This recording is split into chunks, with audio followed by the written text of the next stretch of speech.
logique de laisser un temps que j'ai qualifié un temps de décence après cette élection municipale où nous étions donnés favoris et où nous avons perdu.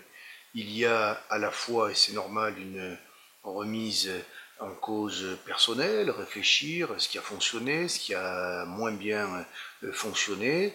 Et puis il y avait aussi le respect pour la nouvelle équipe municipale qui s'est mise en place et qui devait donc prendre la tâche de l'ensemble des projets à lancer. Il était tout à fait légitime que pendant quelques mois je puisse garder le silence, observer et éventuellement proposer à plusieurs reprises, bien évidemment, dans les séances du conseil municipal, nous avons pu faire part d'un certain nombre d'interrogations, d'inquiétudes, comme nous avons d'ailleurs voté aussi bon nombre de décisions qui nous paraissaient aller dans le bon soin.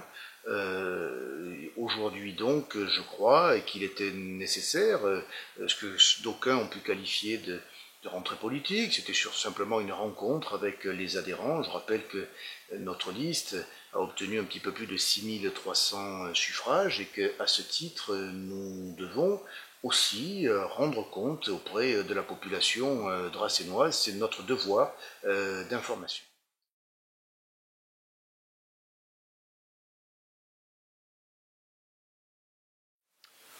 J'étais très étonné que l'on puisse continuer à se livrer à des attaques qui sont exclusivement personnelles, alors que nous nous sommes placés, chacun l'a bien compris, sur le fond. Lorsque nous avons quelques critiques, c'est normal dans la vie démocratique, sur le mode de gestion, le mode de fonctionnement, les apparentements des uns et des autres, la gestion de nos finances publiques. Nous nous plaçons là sur le fond et je dois dire que j'ai été extrêmement surpris de cette violence, de cette acidité dans les propos qui ne comportaient que des attaques personnelles. Cela est dommage, d'abord pour le débat démocratique. Richard Strambio a été élu maire de Draguignan il y a 7 mois.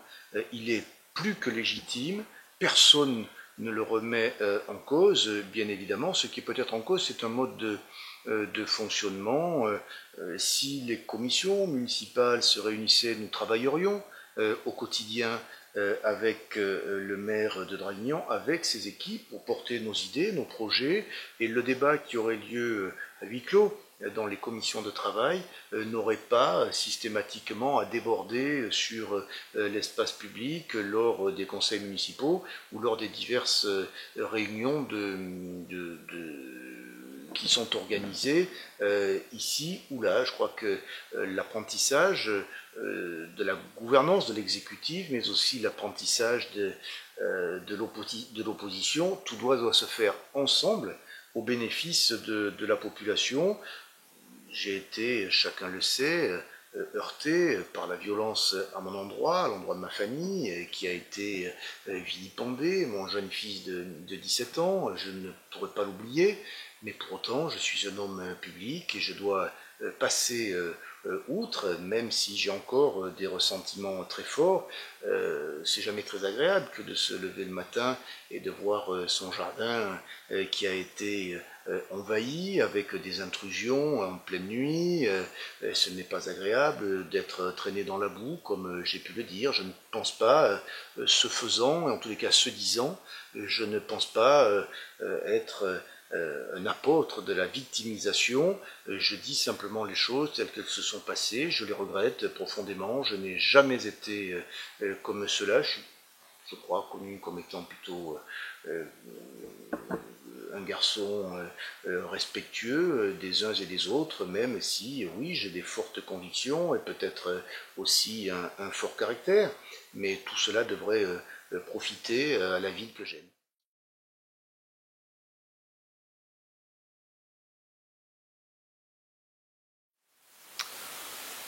Je suis obligé, je le disais tout à l'heure, avec mon équipe, nous avons mûrement réfléchi pour connaître quel était ou quel serait le bon moment pour dire les choses. Au moment où, normalement, la ville de Draguignan devrait préparer le budget 2015. Il est important que l'opposition, qui je le répète représente plus de 6300 Dracénois, fasse entendre sa voix. Non pas dans un aspect polémique, c'est pas du tout ça, mais simplement dans un esprit constructif.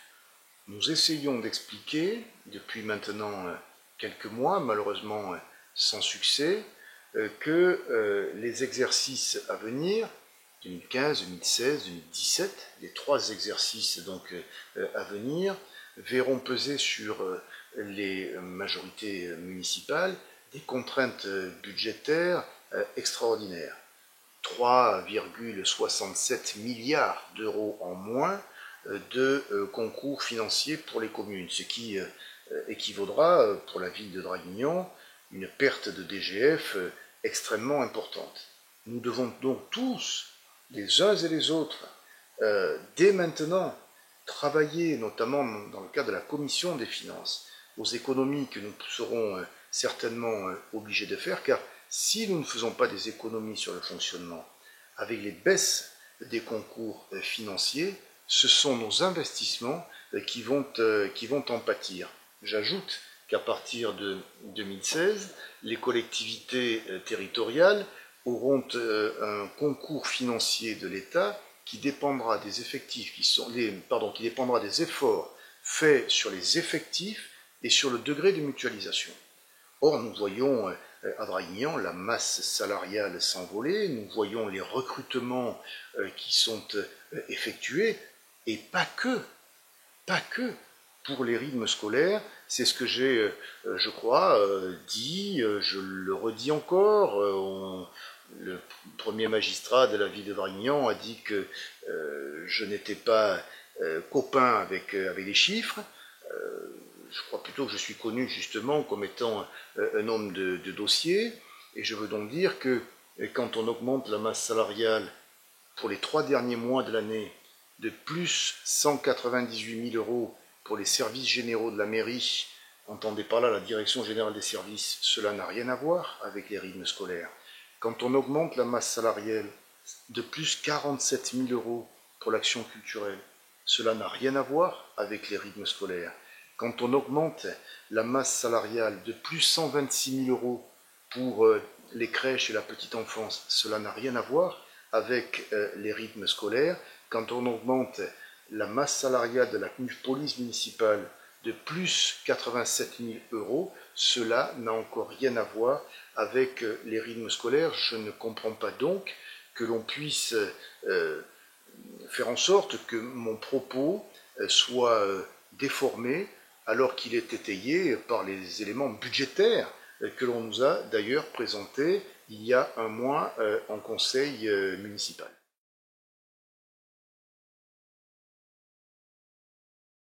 Non seulement il n'y a pas d'erreur de chiffres, ce sont des éléments budgétaires qui sont consultables par tous, et malheureusement ces chiffres vont encore s'aggraver, puisqu'il y a encore des recrutements qui sont en cours. Comme vous le savez, depuis maintenant des années, la communauté d'agglomération dracénoise instruit les permis de construire pour la totalité des communes de la CAD. Avant, c'était feu la DDE, qu'on appelle maintenant la DDTM, qui instruisait les permis. Nous faisons cela depuis des années pour la totalité des communes de la CAD. Nous le faisons gratuitement et avec un très grand professionnalisme qui a été reconnu par tous. Aujourd'hui, la ville de Draguignan, pour des raisons que je qualifierais peut-être de dogmatiques, mais en tous les cas pour lesquelles que je ne m'explique pas, la ville de Draguignan a décidé de procéder elle-même à l'instruction de ses permis de construire. Coût de l'opération, ça sera à minima 1 ou 2 recrutements supplémentaires. D'ailleurs, il y a un recrutement qui est en cours actuellement sur un instructeur du droit des sols, alors que c'était fait avec énormément de professionnalisme par la communauté d'agglomération et totalement gratuitement. C'est toutes ces critiques positives que nous entendons porter auprès de la municipalité, auprès de Richard Strambio, pour qu'il entende ce que nous avons à dire, car lorsque l'on recrute des fonctionnaires publics territoriaux, on sait que c'est pour la vie entière, pour une vie professionnelle. C'est le statut des fonctionnaires territoriaux qui fait ça. Donc recruter aujourd'hui implique à nous lier pour toute la durée de la carrière des agents, et ça veut dire qu'au bout du compte, il y a des contribuables qui vont payer.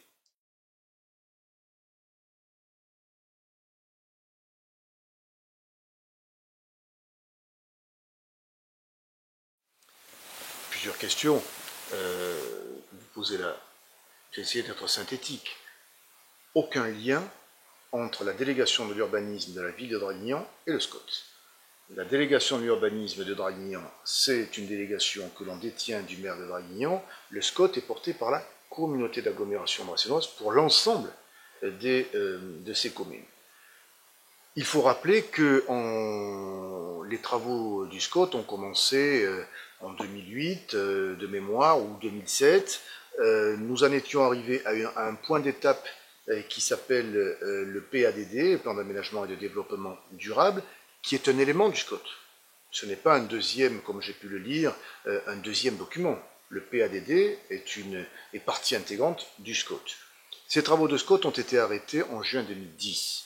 De façon évidente, nous avons connu, notre territoire a connu une catastrophe terrible de par les inondations, et jusqu'en juin 2010, seulement 2 communes avaient un PPRI, un plan de prévention des risques d'inondation.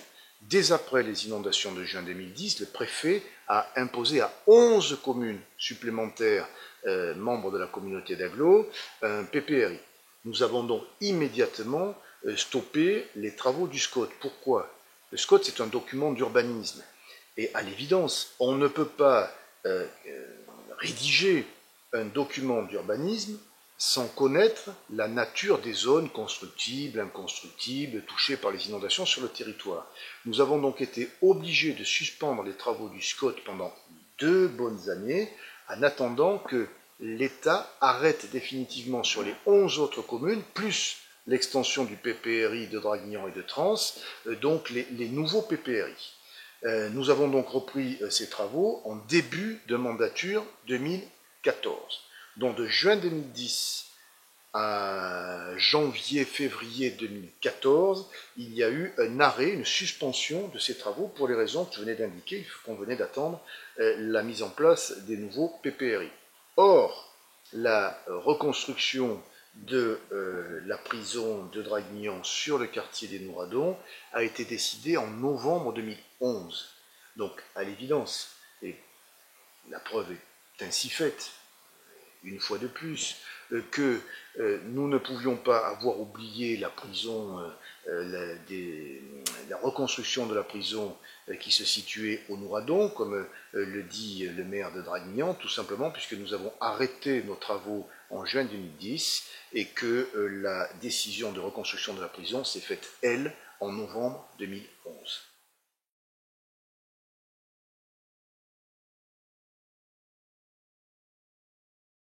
Nous avons, avec Richard Sambio, pris un accord. Nous sommes vus à plusieurs reprises, tous les deux, dans son bureau. Il était légitime que le maire de Draguignan puisse travailler au sein du syndicat mixte d'aménagement de l'argent. Voilà pourquoi, après qu'il nous ait fait d'ailleurs part, pour être très objectif, de sa volonté de voir Draguignan représenté dans le SMA, j'ai personnellement demandé à des maires de la communauté d'agglomération dracénoise de ne pas se porter candidat au sein du SMA pour que Richard Strambio et 2 autres donc de ses colistiers puissent intégrer le syndicat mixte. C'est ce qui a été fait.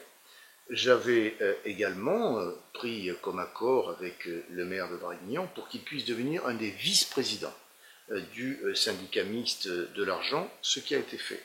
Le maire de Draguignan est aujourd'hui le 3e vice-président du SMA. J'en assure la présidence, ce qui veut dire que pour notre territoire, c'est gagnant-gagnant.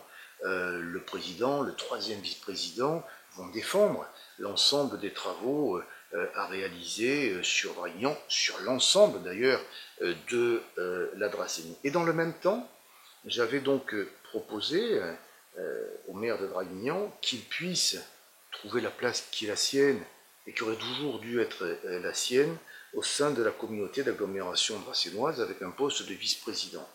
Je lui ai fait donc cette proposition, nous étions d'accord pour un poste de vice-président au sein du SMA et un poste de vice-président au sein de la communauté d'agglomération dracénoise. S'il a été élu vice-président au sein du SMA, aujourd'hui, nous attendons sa réponse sur la vice-présidence qui lui est proposée avec une délégation très importante qui est une délégation des transports, avec un budget d'ailleurs de plus de 8 millions d'euros. C'est après le budget de l'environnement le deuxième budget de la communauté d'agglomération dracénoise. J'espère véritablement qu'il va donc accepter avec, j'ajoute, 2 autres membres de son conseil municipal qui intégreront le bureau.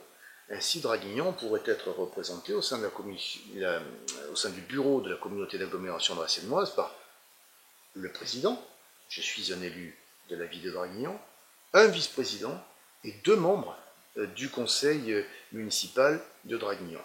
Alors, entre-temps, le maire de Draguignan a souhaité faire part d'une espèce de surenchère, mais je ne veux pas que ce mot soit mal interprété, mais c'est qui était un peu vrai, puisque après avoir été d'accord sur un poste de vice-président, le maire de Draguignan a demandé à accéder à la première vice-présidence, ce qui pose un véritable problème. Il faudrait faire démissionner l'ensemble des vice-présidents, il faudrait reprendre toutes les délégations, il faudrait reprendre toutes les nominations, bref. Tout ça est très compliqué. Nous avons aujourd'hui une équipe qui fonctionne bien, avec un premier vice-président, deuxième vice-président, et le reste, c'est pas important, la place n'est absolument pas importante. Ce qui est le plus important, c'est le travail que l'on va fournir ensemble au sein du bureau et surtout la délégation qui pourrait être celle du maire de Draguignan. Donc je suis très confiant sur le fait que Richard Stranglio puisse venir retrouver l'ensemble de ses collègues au sein de la communauté d'agglomération dracénoise pour travailler de concert pour notre territoire et la ville de Draguignan en particulier. J'ajoute que je m'inscris totalement dans une démarche constructive. Il faut que nous puissions travailler sereinement ensemble. Nous avons peut-être des habitudes de travail différentes. Bon, les choses peuvent totalement s'harmoniser. Mais quoi qu'il en soit, je demande que cessent ces attaques ad hominem que je ne comprends pas, qui ne sont plus de notre époque. J'ai connu ça lorsque je me suis engagé en politique il y a une trentaine d'années déjà. Quelquefois on m'en fait le reproche, mais peut-être pas mal aussi d'avoir un peu d'expérience et de connaître bien ainsi les dossiers. Il y a 30 ans, vous vous souvenez, il y avait une lutte qui s'était finie d'ailleurs à coups de revolver et de fusils de chasse à Draguignan entre M. Claustre et M. Soldani. Je retrouve malheureusement sur cette campagne, qui n'en finit plus d'ailleurs, je retrouve des éléments qui me rappellent cette époque terrible que tout le monde voudrait oublier. Quand il y a des attaques personnelles, quand il y a des attaques sur la famille, quand il y a des attaques sur la profession, quand il y a des attaques sur les revenus, quand on s'introduit par effraction, bien évidemment, chez moi le soir, qu'on met, comme on dit chez nous, du bazar dans mon jardin. Voilà, tout ça, c'est un climat pour lequel Draguignan a trop souffert il y a une trentaine d'années. Je ne souhaite pas que revivre ces années-là, qui seraient véritablement les années d'un retour en arrière. Pour Draguignan, je le répète, je ne suis pas comme ça, mais il faut que le maire de Draguignan puisse accepter qu'en tant que représentant de l'opposition républicaine, je puisse faire part d'un certain nombre de critiques positives, mais comme de la même façon, j'ai eu à de nombreuses reprises en conseil municipal à saluer des actions qui étaient bien menées et pour lesquelles nous avons voté pour. représentants des 6300 Dracénois qui ont voté pour nous. Nous avons aussi un devoir d'information à l'endroit de ces Dracénois. Il faut le comprendre. Nous sommes sortis depuis 7 mois de la campagne des municipales. Il faut maintenant que la ville de Draguignan nous fasse part de ses projets. C'est très important. Nous attendons, voire même au sein même de la communauté d'agglomération dracénoise, les axes de développement en matière de développement économique, en matière d'habitat, de logement, de tourisme. Nous attendons les axes de développement de la ville de Draguignan pour que la communauté d'agglomération puisse accompagner. J'ai toujours dit qu'il était hors de question que la communauté d'agglomération dracénoise bâtisse une politique contraire aux volontés des élus. Donc contraire, en l'occurrence, à la volonté des élus de Draguignan. Nous accompagnerons ces projets, mais de temps en temps, il faut accepter, sans aucune agressivité de ma part, comme je l'ai fait lors de cette assemblée générale de l'association Organisons l'avenir de nos territoires. J'ai longuement parlé de la situation nationale de notre pays, de la situation des finances publiques en général, qui m'a amené à exprimer mes inquiétudes pour la ville de Draguignan.